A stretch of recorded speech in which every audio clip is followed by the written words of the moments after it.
Hello friends, मी भावना भुतल स्वागत करते तुमचं माझ्या चॅनेलमध्ये, ज्याचं नाव आहे लव्ह नॉवेल स्टुडिओ.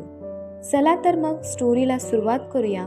पण त्याआधी चॅनेलला सबस्क्राईब केलं नसेल तर सबस्क्राईब करा आणि बेल आयकनवर क्लिक करा.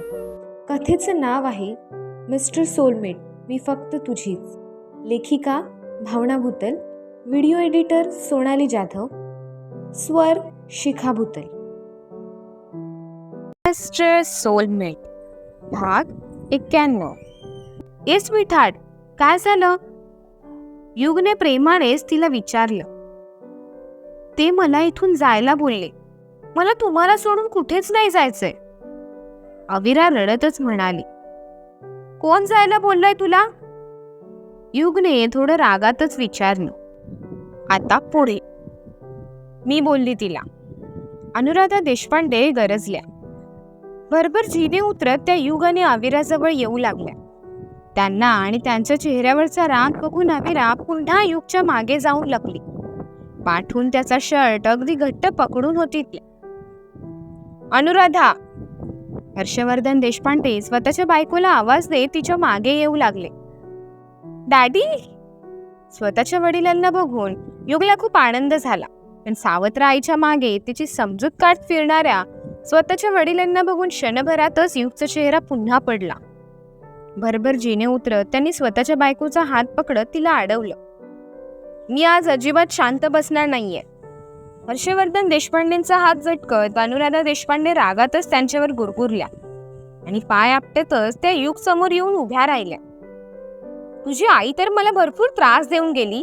तिला तिच्या कर्माची शिक्षा लवकरच देवाने दिली. आता ती नाही तर तू त्रास द्यायला सुरुवात केलीस. माझ्या मुलांनी काय वाईट केलंय तुझं, जे हात धुवून मागे लागल्यास त्यांच्या? युगची कॉलर धरतच अनुराधा देशपांडे त्याच्यासमोर आक्रोश करू लागल्या. डॅड, हे माझं घर आहे. या घरातून अविराला बाहेर जा म्हणून बोलायची हिंमत ज्याने केली आहे त्यांना प्लीज या घरातून बाहेर जायला सांगा. सकाळी पोलीस याच घरातून रियाश आणि विक्रांतला घेऊन गेले. माझ्यावर अरेरावी करणाऱ्याला पोलिसांच्या हवाले करायला मला वेळ नाही लागणार. जर माझ्या माबद्दल एक सुद्धा चुकीचा शब्द कोणी तोंडातून बाहेर काढला तर मग माझ्यातील रागाचा विस्फोट होईल. स्वतःच्या वडिलांकडे बघतच युग म्हणाला. युगची कॉलर धरून असलेल्या अनुराधा देशपांडेंनी युगची कॉलर सोडली. युगच्या नजरेस नजर मिळवण्याचं काम त्यांचं सुरू होतं, पण युग त्यांच्याकडे बघणं टाळत होता. तुझ्या आईने सुद्धा एका लग्न झालेल्या पुरुषासोबत अवैध संबंध ठेवले आणि तू सुद्धा तेच केलंस. अगदी तिच्यावरच गेलायस तू. अनुराधा देशपांडे तोंडाला येईल ते बरळत होत्या. युगला त्यांच्या रागाची कीव येऊ लागली. जबरदस्तीचं हसू ओठांवर आणत तो हसू लागला. माझ्या माने शेवटपर्यंत एकाच व्यक्तीसोबत अवैध संबंध ठेवले आणि त्यांच्यासोबत प्रामाणिक राहिली. एका स्त्रीविषयी एवढं टोकाला जाऊन मला खरं तर बोलायला नको पाहिजे, पण आता सहनच होत नाही म्हणून बोलतोय. लग्न झाल्यावर तू किती डॅड सोबत प्रामाणिक राहिलीस ते सांग. प्रत्येक वेळेला माझ्या डॅडीला फसवत आली आहेस तू. माझ्या मावर चिखल उडवणं बंद कर, नाहीतर तुझ्या प्रामाणिकपणाचे पुरावे मी सगळ्यांना दाखवेन. स्वतःच्या सावत्र आईला राग दाखवतच युग म्हणाला. आतापर्यंत तिच्याबद्दल मनात साठवून ठेवलेल्या रागाचा एकंदरीत आज विस्फोट झाला. हे बघ युग! हर्षवर्धन देशपांडे युगला समजवण्यासाठी त्याच्या जवळ आले. युगने त्यांना पंजा दाखवत त्यांच्यापासून 4 मावले लांब झाला. मी पोलीस केस मागे घेणार नाही. मला अजिबात समजवू नका प्लीज, युग म्हणाला. मी तुला तसं काहीही करायला सांगत नाही. जी तब्येत ठीक नाहीये, तू अविराला घेऊन रूम मध्ये जा. मी हिच्याकडे बघतो. अविरावरून नजर फिरवतच हर्षवर्धन देशपांडे म्हणाले. तुम्हाला तुमच्या मुलांची पडली आहे की नाही? का याच्यासमोर तुम्हाला तुमची मुलं सुद्धा दिसत नाहीयेत? अनुराधा देशपांडे आक्रोश करू लागल्या होत्या. हर्षवर्धन देशपांडे डोक्याला हात लावून होते. युग, तू जातोस ना रूम मध्ये? हर्षवर्धन देशपांडेंनी विचारलं. तसं युग अविराला घेऊन स्वतःच्या रूम मध्ये निघून गेला. अनुराधा आणि हर्षवर्धन देशपांडेंच्या भांडणाचा आवाज युगच्या रूम मध्ये येत होता. युगने स्वतःचे कान गच्च मिटले. अविराने दरवाजा लावून घेतला तसं भांडणाचा आवाज येणं बंद झालं. त्या कोण होत्या? युगच्या बाजूला येऊन बसतच अविराने त्याला विचारलं. ज्यांनी सकाळी माझ्यावर हल्ला केला ना, त्यांची मम्मी. युग उत्तरला. अविराचा चेहरा त्याने स्वतःच्या तळहातात झेलत तिच्याकडे तो एकटक बघत होता, आणि ती सुद्धा त्याच्या नजरेत. त्या बाईचं बोलणं मनाला लावून घ्यायची गरज नाही. हे घर आपल्या दोघांचं आहे. तुला या घरातून बाहेर कोणीही काढू शकत नाही. कोणी म्हणजे कोणीच नाही. अविराला धीर देतच युग म्हणाला. दोन्ही हात युगच्या गळ्याभोवती टाकत अविराने त्याच्या खांद्यावर डोकं टेकलं. अविराच्या पाठीवरून हात फिरवत युग शांत बसून राहिला. भांडणाचे अस्पष्ट आवाज अजूनही रूमपर्यंत येत होते. आवाज यायचा कधी थांबतो याची वाट युग बघत बसला होता. जवळपास तासाभराने तो आवाज थांबला. स्वीटहार्ट, मी येतो 2 मिनिटात.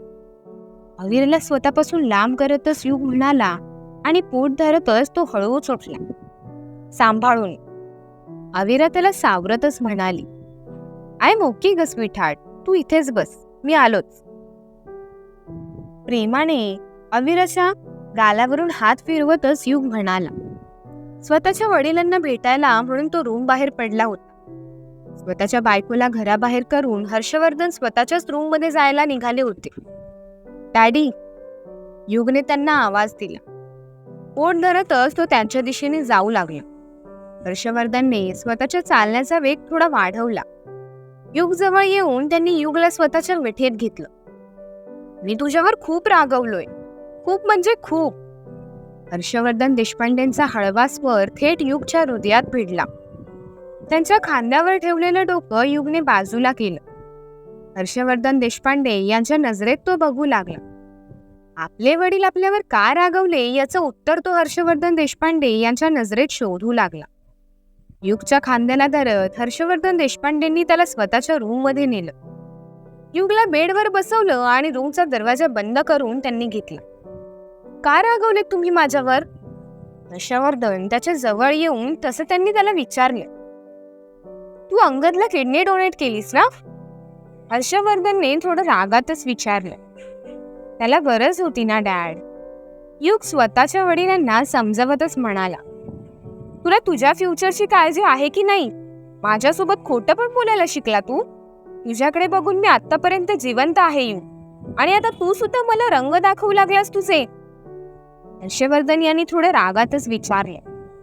तुम्हाला पण माहितीये ना मी तुमची किती रिस्पेक्ट करतो ते, मग असं का बोलताय?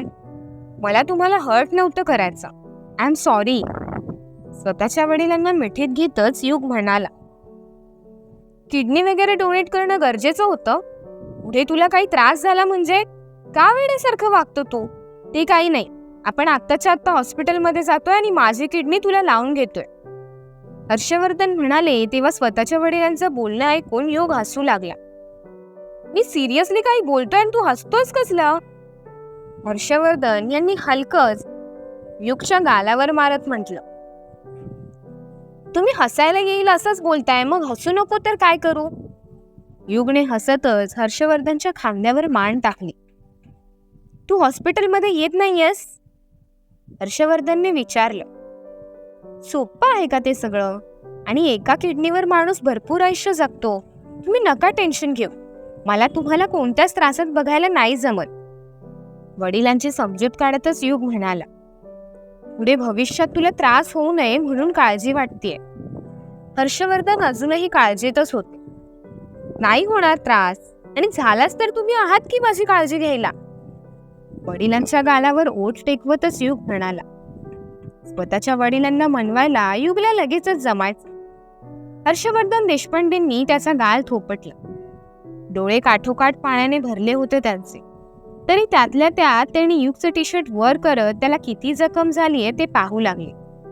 पोटावर पट्टी लावल्यामुळे पोटावरील जखम झाकली गेली होती. किती त्रास करून घेतो स्वतःच्या जीवाला, मला तेच कळत नाही.